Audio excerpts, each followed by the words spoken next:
1 Corinthiens 9, verset 13. Oui. Ne savez-vous pas Oui. que ceux qui remplissent les fonctions sacrées sont nourris par le temple, que ceux qui servent à l'autel ont part à l'autel? Voilà une révélation. Vous n'avez pas vu l'autel nourrir quelqu'un.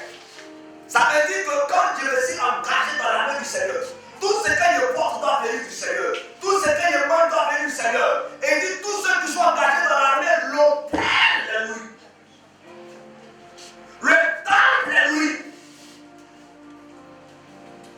Tous les petits commerces que nous faisons, les impôts, les trucs, tout ça arrive au ça va vers la main aussi. Il y a des choses, il faut qu'ils soient nourris, il faut qu'ils soient subventionnés, tout ça, c'est géré. Donc un peu les dîmes, les offrandes, ça va venir à l'hôtel. Dis Amen. Amen. Amen. Amen. Le dernier peuple va rentrer dans une armée. L'armée est une famille. Alors l'église est une famille. L'église est une famille. Amen. Donc j'ai cité les 3 points de l'armée. Amen. Et je présente une face de l'église. Donc l'église est d'abord une école. L'église est d'abord une armée. Amen. Je dois prendre la discipline et autres. Et l'église déjà est une famille. Amen. L'église est une famille. Est-ce que ça marche? Amen. Donc vous allez voir ici que quand Jésus dit je bâtirai mon église, il dit je bâtirai ma famille. Je vais construire ma famille. Donc l'église est d'abord une famille de Dieu. Donc si nous venons à l'église, maintenant je vais toucher un point qui va énerver les personnes. Il dit non, papa ne m'a pas appelé, il était malade, le serment de Dieu dit ne m'a pas appelé, donc je ne vais plus à l'église. Je vais poser une question à quelqu'un. Depuis que toi tu es là, ton frère que tu connais, ton frère, même, la dernière fois qu'il t'a appelé, c'est là. Tu vois, tu fais des cérémonies, il ne va pas là-bas. D'accord? Tu vois, tu as des choses, il ne va pas, il ne t'appelle pas. Vous êtes ensemble 2 mois, 3 mois sans communiquer. C'est faux? Merci, mais plus ton frère. Hein? Il est ton frère, mais il est plus ton frère.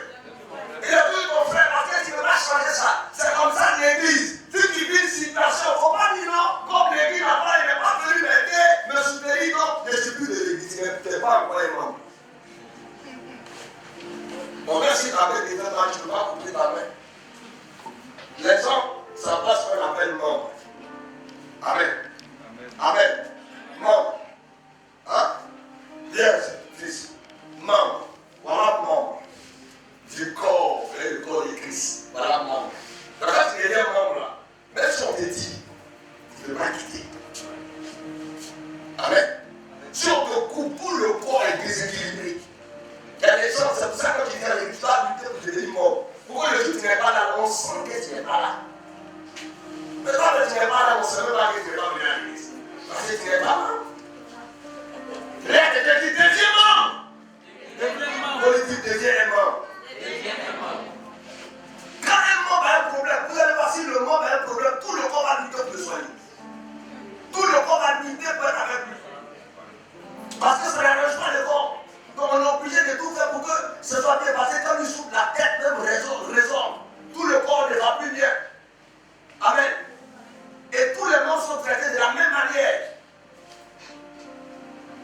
Tu peux faire 10 ans, 20 ans dans une église sans être membre. Et on reconnaît que tu es membre par rapport à ton caractère. Il dit aux gens, l'église s'en fout de ceux qui s'en foutent de l'église. Il a dit quoi? L'église s'en fout de ceux qui s'en foutent de l'église. C'est que si tu viens à l'église, tu t'en fous, tout ce qu'on fait, ça ne t'intéresse pas, on dit engagement, tu prends, tu n'honores pas, on dit cotisation, tu n'es pas dedans. Le jour où tu as un problème, l'église aussi s'en fout de toi.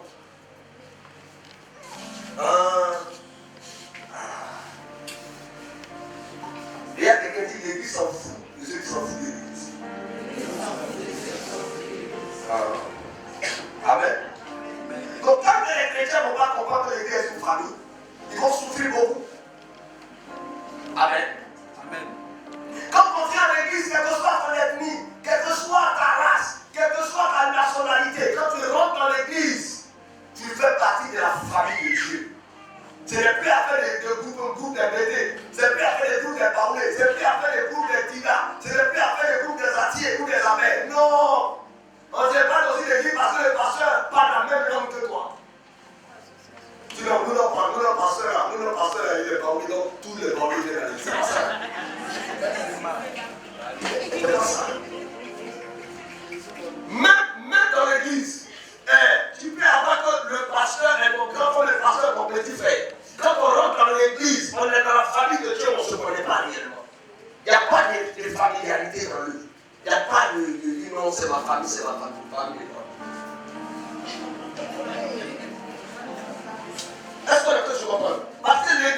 n'appartient pas à un groupe de personnes, ça appartient à tout le monde. Amen. Amen. Donc l'église doit t'assister, l'église doit t'accompagner, l'église doit te soutenir. Si tu organises quelque chose, qu'il n'y a pas une tête, deux têtes de l'église là-bas, il y a un problème. L'église doit être à ta porte, l'église doit être à ton mariage, l'église doit t'accompagner dans les funérailles. Si l'église ne joue pas son rôle, tu n'es pas encore membre de cette église. Je vous dis la vérité, les gens vous enseigner. Je ne sais pas qu'est-ce qu'il va dire pour vous le comprendre. Maintenant, si toi tu vas te marier sans informer l'église, c'est qu'il y a un problème. L'église doit être dans tout ce que tu fais. L'église doit s'intéresser à ce qui t'intéresse.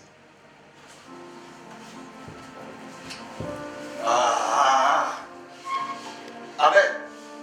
Amen. Parce que beaucoup ne savent pas que l'église est une puissance. L'église est une force. Je prends l'exemple tout de suite. Un frère se lève et dit je veux me marier. L'église se lève derrière le frère. Vous savez, il y a trop de choses. Tu es malade, tu es couché à l'hôpital. Et ton église sait que tu es malade.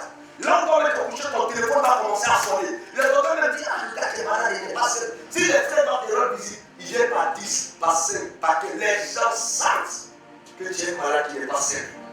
Parce qu'il y a des gens derrière toi. S'il n'y a personne derrière toi, tu ne vaux rien. Tu ne vaux rien. Si ton église n'est pas derrière toi, tu ne vaux rien. Dans une situation difficile, et tu vois une petite délégation qui arrive, toi-même, même sans t'avoir envoyé de l'argent, tu es encouragé. C'est ça on appelle l'église. Mais si tu fais les choses que l'église n'est pas informée, tu ne peux pas venir aussi. Donc, Amen ou Amen. Amen.